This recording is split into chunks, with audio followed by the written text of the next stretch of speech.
Omar, first of all, let's start by looking back at last weekend, and I would imagine it's extreme emotions for you. On Saturday, I know speaking to you, you were very disappointed, but Sunday, a very different story. Well, Saturday it's how the last 10 minutes of the game panned out. I thought the first 50, I don't think we were great, but we managed to find a lead. With 10 minutes left in the third, we were going in the third with a lead. They had an equalizing goal. I think with like 12, 13 minutes. We got one with 9 minutes left, and those type of games we have to close out. And unfortunately, we didn't. And it was the frustrating part. It was mistakes that we were making at the beginning of the year that we weren't making now for a few games. But it happened. Now it can't happen again. Those mistakes, we're okay with those at the beginning of the year because it's a learning process. Every week you learn. But now, you can't be repeating those same mistakes. So against Braehead, we do struggle.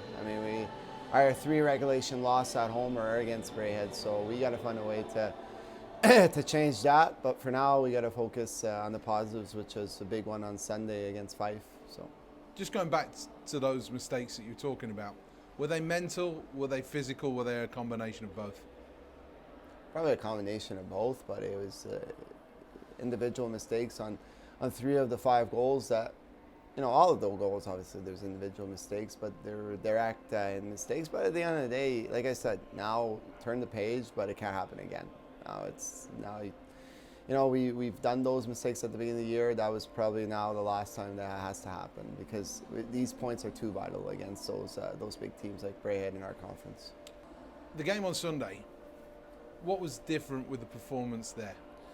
Oh, very simple. We kept it very, very simple hockey game. We didn't turn over the puck. On Saturday, even though we had an okay first 50 minutes, we were still turning over the puck. We weren't great at the Blues, and on Sunday, we just controlled the play by getting pucks behind their D, and we proved to be successful when we did that. There was rarely any turnovers. We did turn over the puck. Obviously, it's a game of mistakes. Every game there's going to be turnovers, but we minimized it on Sunday, and that's what made us successful. We were a good team when we had the puck down low in their end, because we're big, we're strong, we're a good set of forwards with fast feet and a good skill set, so you might as well use it, and we did on Sunday. We were controlling the puck ball down low, and that's what made us successful. Have you been a bit too nice at home? It's a hard one to say, because you look back on the last few games against the Dundee. I thought we controlled the majority of the play, but we just couldn't get that third goal. They got an equalizing goal. It made it 2-2. We went in overtime. Obviously, they got the last point in a shootout. Against Braehead, I think we struggled. We struggled that game 2 weeks ago. Maybe we weren't physical enough, but I think maybe we were a bit more mean, a bit more physical on Sunday, which did give us a bit more success. But that's what we have to play. At the beginning of the year, we were physical. We were tough to play against at home, and I think we got back to that way. But again, that's not why we lost on Saturday. I think we lost on Saturday because of mental mistakes at the wrong time. With 9 minutes left, we conceded 2 easy goals, so that's why we lost the game. But we do have to get into our good habits of playing the same way at home that we do every single game. Mike Clemente gets his first shutout in a Storm shirt. What does that mean to you? What does that mean to him, confidence-wise, particularly? That's great for him. He's been really good for us all year. Some games I think we didn't really help him as much as we hoped, and I think he's been a great asset to this team overall. He's a good guy in the locker room. He's great in the ice. He works hard in practice, and he's the guy that even him, though, has to keep improving every day, and it was good to see his first shutout and hopefully not his last. That number 2's been all right these last few weeks, hasn't he? A couple of goals off your stick.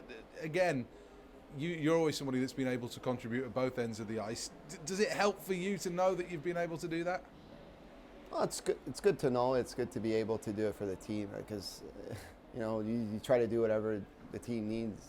So it's always fun to contribute in an individual way. But again, I have to be solid in the back end to help this team win as many games as possible. And everybody has that role on their team, but if I can do a bit more and contribute offensively, because I've done it before in the past in this league. So if I can do that, obviously 5-on-5, I'll do it. And it was good to get another one on Sunday, I guess.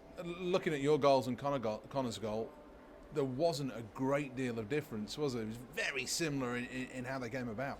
Well, it's things that we practice, every day now for the last 2-3 weeks. Our offensive zone play, and it's getting pucks to the net and going for those rebounds that we need to get those ugly goals, because we did get a lot more at the beginning of the year of those ones, and it's not rocket science. In this rink, you just got to put pucks to the net and go there hard, and luckily it went on my stick and it went on Connor's stick and we got him, but now we got to stay consistent and do those every game.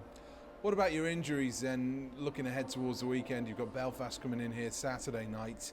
First of all, what's the situation with Eric Nielsen?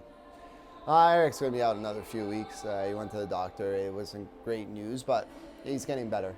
He'll get better progressively. And for Val, he's still a good few weeks now. Still, it's unfortunate, but it is what it is. And like I said, every day the other teams are dealing with it, so we just got to step up our game. And the guys that are in the lineup, last game we had 10 forwards and we did great with 10 forwards, and now I think we're going to keep that for this weekend and then progressively, try to improve as a team with the guys we have right now. At what point do you start to make a decision on Nardo? Well, not now. But he's contracted for a month, yeah, right? Exactly. Nardo's just got to play like he played on Sunday, and he's going to make it tough on us to make a decision in the future, because I thought he had his best game on Sunday. He didn't turn over the puck. He was putting pucks deep. He was using his speed, and that's what we ask him to do now. And he did that well on Sunday. But if he keeps improving, if everybody keeps improving, this team is gonna be consistently good and hopefully winning more hockey games. So it's going to be a tough decision for me in a few weeks' time. Belfast suffered their first defeat, I think, since Bonfire Nights in Sheffield on Sunday. What is it that they do well under Derek Walser? I mean, last year, I think they came here 3 times, and I thought that 3 times they just took it to us pretty hard.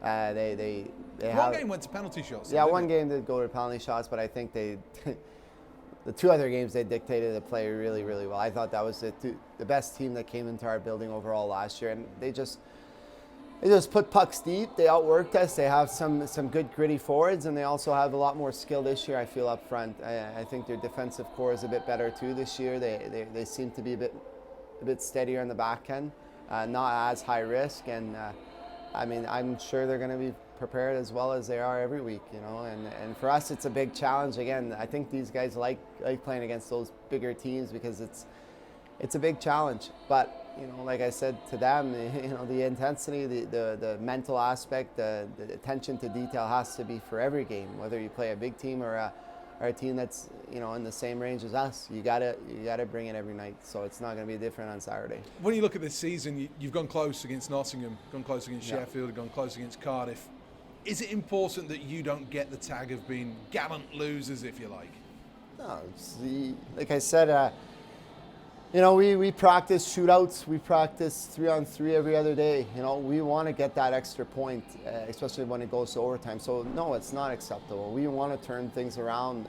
When it comes to those close games, we want to win the 2 points. So it's not acceptable to even lose against the bigger teams because we worked hard. No, you're going into every game wanting to win the game. So if you're content by losing at the end of the game, you're not in the right sport. So, I mean, it's going to be important for us to look forward on Saturday to get the 2 points, especially at home now, and to get a little bit of a streak going now at home, because we've lost too many games now recently at home. How do you feel when you look at the league table? Well, you're not in a bad spot, but you look back at some games that maybe you could have been higher. But at the end of the day, you just move on, and we have an opportunity. Belfast is only 4 points ahead of us, so we have an opportunity to close that gap on Saturday, and we can. What type of team we want to be? And that's the question I've asked the guys, recently throughout the week, is what type of team we want to be. Do we want to be in the bottom 5, or we want to be in the top 5? And these next upcoming games will probably dictate that. So we got to make sure to try to get on a streak, try to play some good hockey, improve every weekend, and hopefully be in that top 5. Is it as simple as the end of November, the month of December, that's going to decide which way you're going to be looking? I mean, it's tough to say because at any time during the year you can go on a streak. You can win 5, 6 in a row. You can be up there. You can win, 10 in a row. But you can only also lose 5 in a row, and you can be back in the, in the bottom. So it's important to just try to win every single game and to get that gap close with the upper teams. If you keep that gap close, maybe you never know. You can go on a 3-4 game winning streak, and then you're right up there. So just try to stay close to them, stay close to those teams. But by doing that, you just got to take care of the business at home and try to grind out results on the road.